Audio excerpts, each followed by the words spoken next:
Hi there. So, this video will be about random bits on the Astral that I've learned over the past few years. So, over the years, like especially within the last about year and a half, I've realized there's a difference between astral projection and traveling.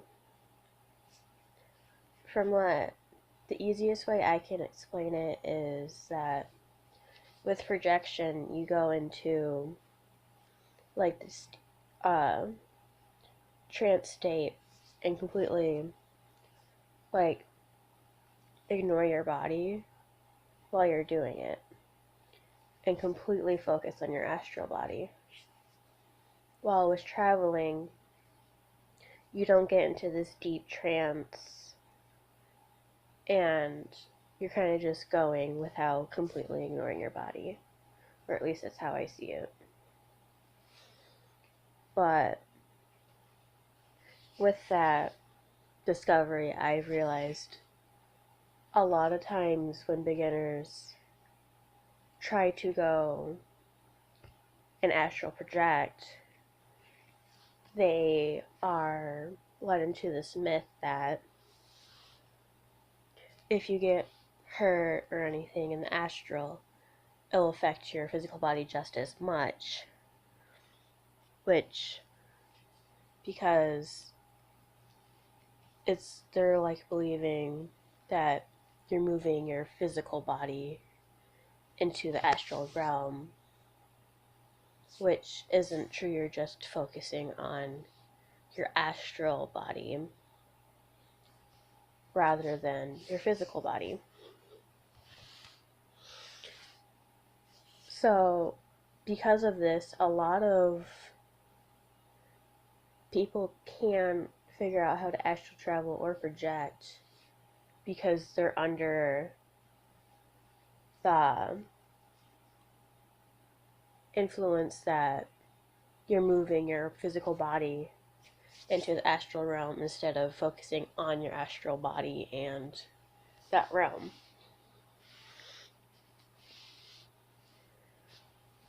Because uh, we're always in the astral. It's just, at least when in our astral forms, it's always here. It doesn't go anywhere. It's like with how your brain ignores your nose. Your nose is there, but just because you can't see it unless you focus on it doesn't mean it's not there. You know what I mean?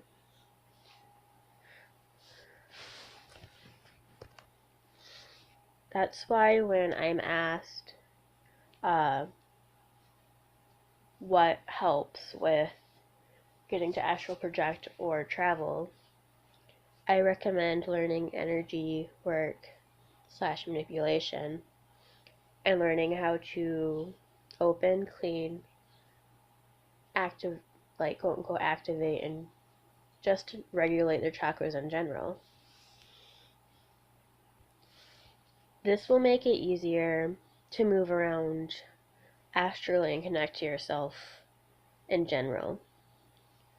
Not only will it help with your astral endeavors, but it will also help for a more controlled and easier practice of magic. With basic energy work, you'll realize how much energy you're wasting on a general area instead of a direct spell, ritual, or sigil.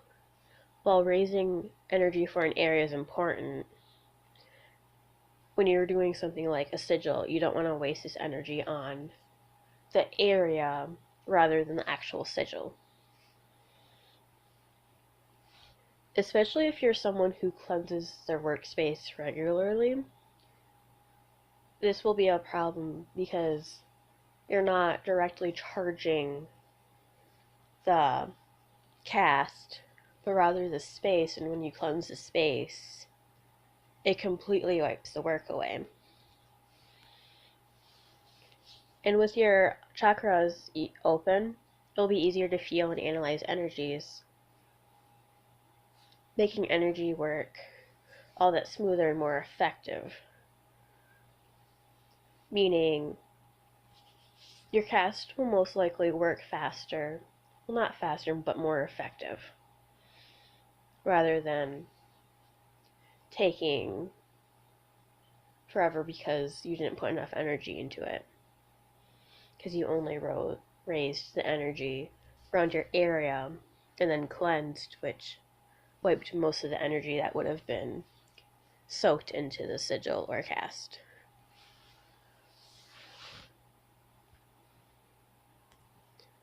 Okay, so now we're going to go on to astral sight. So, like with what I explained earlier with your nose, it's your astral and physical body and planes, I would guess. How to say it is it's not just one sight, it's not just one plane you're on at a time. You're on both planes at all times.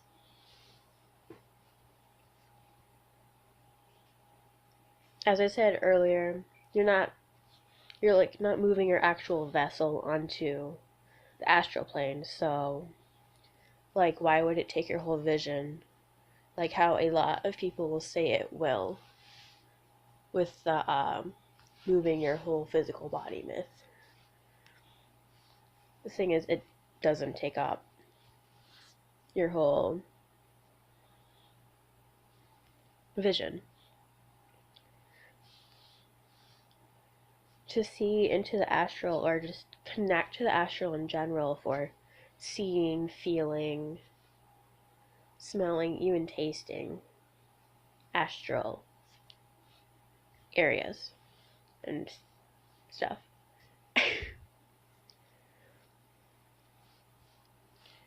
To do that, you will need to focus on your ethereal body and senses, not your physical body.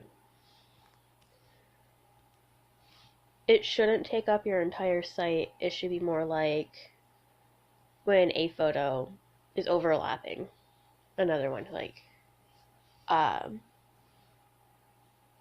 when you have like a photo and then you put another photo on top of it but more transparent. That's how your astral sight will be, at least with traveling and when you don't have your eyes closed. It should be your physical sight as a like solid, and then on top of it, or over the sight, physical sight, you'll see your spiritual sight, like a transparent video. Excuse me. When you do this, you're connecting to something you normally ignore and close yourself off to. Just like when you try to see looking at your nose without a reflection. You will see it, but it'll also be low-key see-through. It's not taking your entire vision, and it shouldn't when you try to focus on the astral. You will still see the physical plane. So, when you're first starting and you get this, but it doesn't take up your entire sight, don't get frustrated because you're not failing.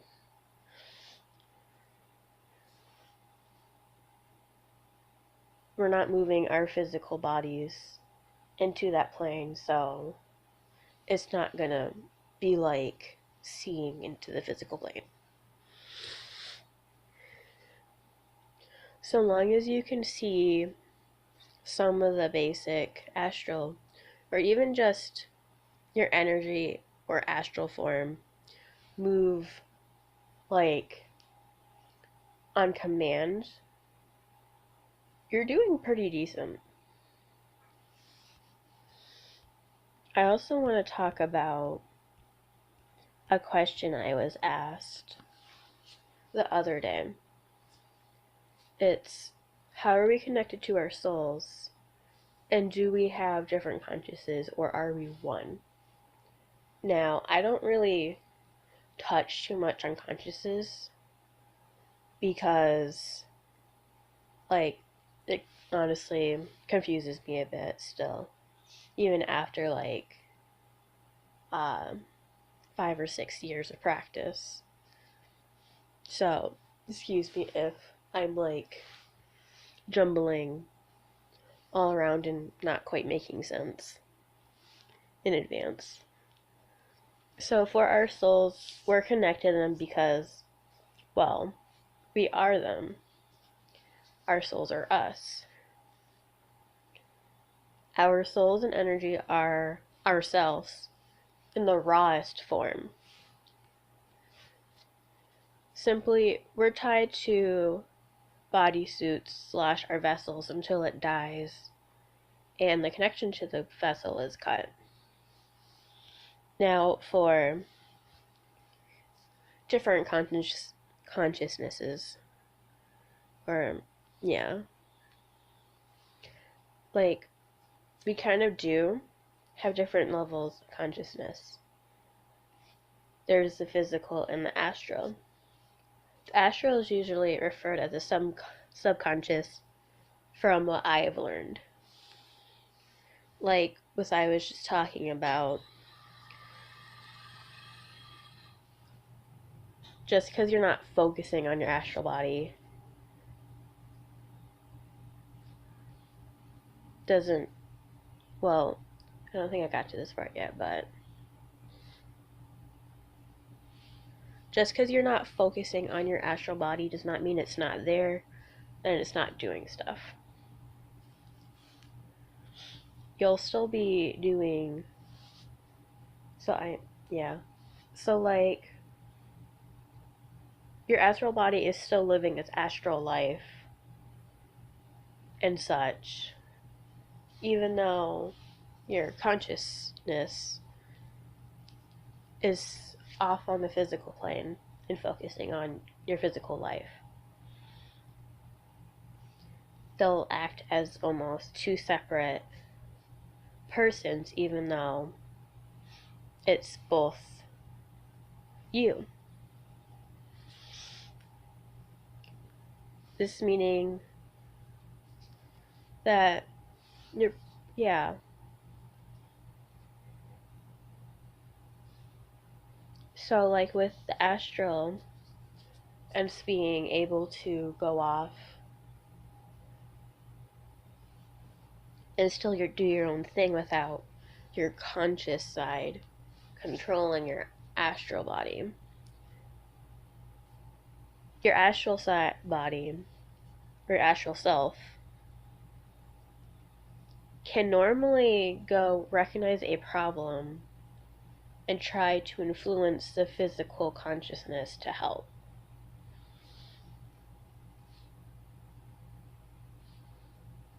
Like, for example, you're having dreams with a bunch of symbolism.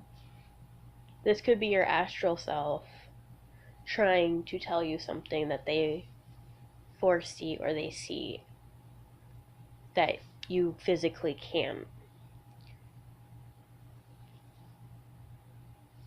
The more connected you are to your astral body, normally from what I've seen, it's the faster and stronger you can use your intuition to help you on the physical plane. Like, for example, let's say you meet someone new, they kind of give you bad vibes, but you haven't figured out why yet, and it's been for a while, and suddenly that feeling really spikes a lot, and for, say, a couple weeks you start having symbolic dreams or visions. Oftentimes your astral self will go automatically read these people like the person, and see a problem before your physical self can. So it's like being, oh, this can turn out dangerous or against us. But physically, you don't have a reason to yet. However, since our astral forms uh, are our rawest selves, we can normally see someone for who they are in their rawest form.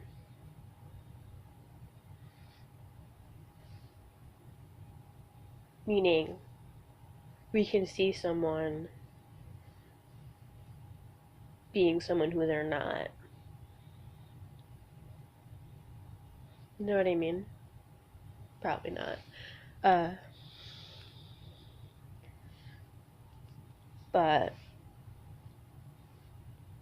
yeah, that's how I would explain and answer soul connectivity and our different consciousness. Well, our levels of.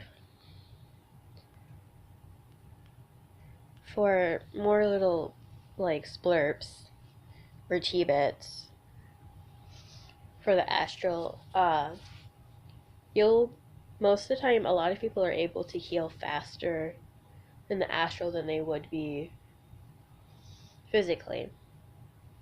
So when you're in the astral, don't be afraid to spar or get a little rough if you need to.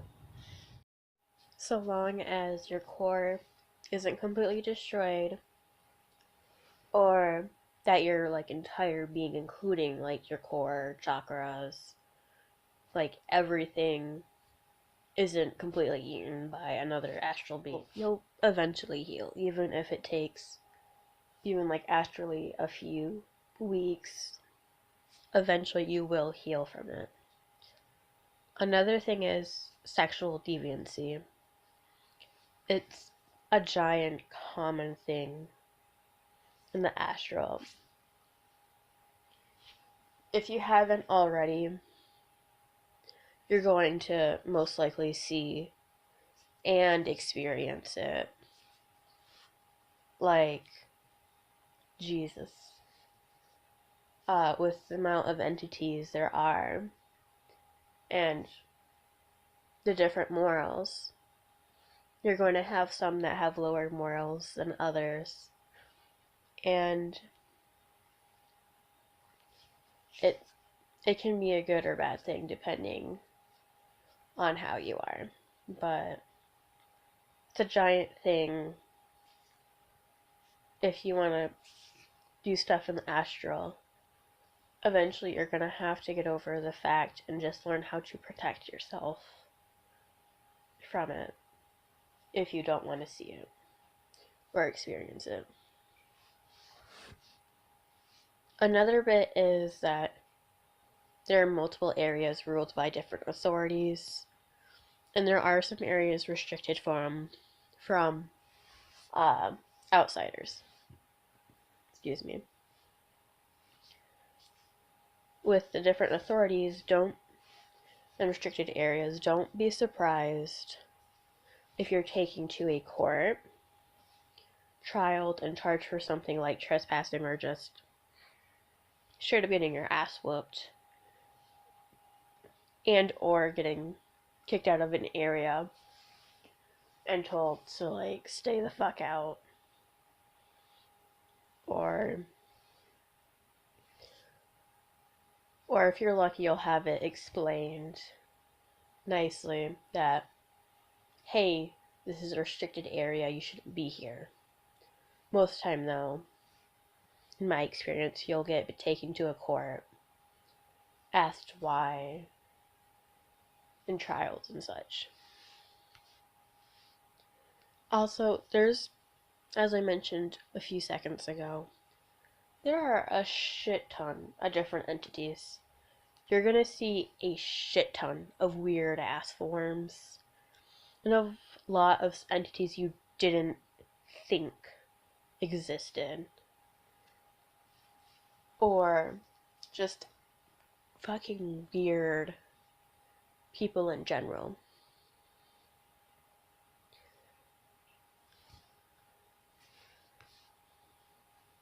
And then going back to how we're always in the your astral body will still be doing shit, whether you're making it consciously do it or not. So, like, if you're off doing something and then go focus back on the physical plane and then come back like a few hours later and notice you're completely somewhere else doing some who knows fucking what. Don't be surprised, it's a common thing. The most you can do is put some heavy protections that are tied to your astral body more than your physical body to help keep you safe in case you're really worried about your astral self. Though most of the time, you don't need to. Your astral self is able to take care of itself. It's able to do its own shit. Because just because you're tied to a body doesn't mean you got shit to do. Or that you're still, like, your astral, it's not all about the physical plane with your astral body. Or conscious, or quote unquote subconscious. I think that's going to be it for this video. Thank you for watching, even though I've been an absolute wreck in this video.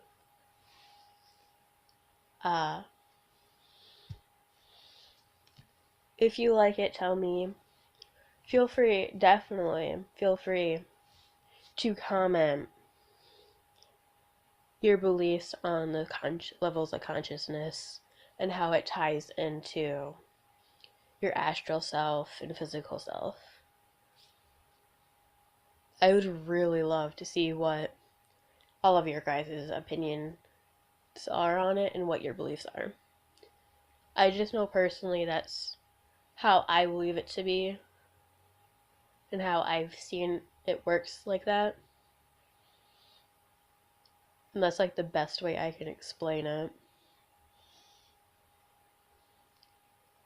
So yeah, I think that's going to be it for today. Have a good day.